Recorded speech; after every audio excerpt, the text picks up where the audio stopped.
सांगली महानगर मराठी न्यूजमध्ये आपले स्वागत आहे। आदिनी तटकरेंनी व्यक्त केलं समाधान। महिलांना शैक्षणिक व आर्थिकदृष्ट्या सक्षम करण्यासाठी महायुती सरकारने पिंक रिक्षा, लेक लाडकी, लाडकी बहीण योजना व आर्थिक दुर्बल घटकातील मुलींना मोफत उच्च शिक्षण यासारखे महत्त्वपूर्ण निर्णय घेतले आहेत। मुख्यमंत्री माझी लाडकी बहीण योजनेला महिला भगिनींकडून खूप चांगला प्रतिसाद मिळत आहे।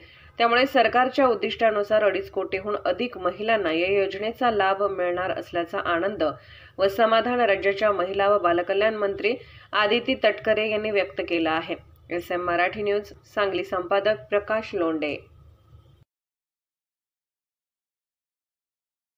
महाराष्ट्र सरकारच्या वतीने, महायुती सरकारच्या वतीने मुख्यमंत्री माझी लाडकी बहीण असेल, मुलींचे उच्च शिक्षण मोफत करण्याच्या दृष्टीने असेल, पिंक रिक्षा असेल, लेक लाडकी असेल, अशा अनेक महत्त्वपूर्ण योजना या ठिकाणी सुरू केलेल्या आहेत। त्याला प्रतिसादही खूप चांगला मिळतोय।